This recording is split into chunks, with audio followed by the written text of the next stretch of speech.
this is really something serious.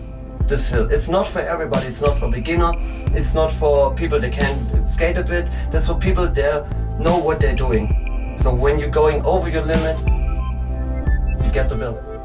That's it.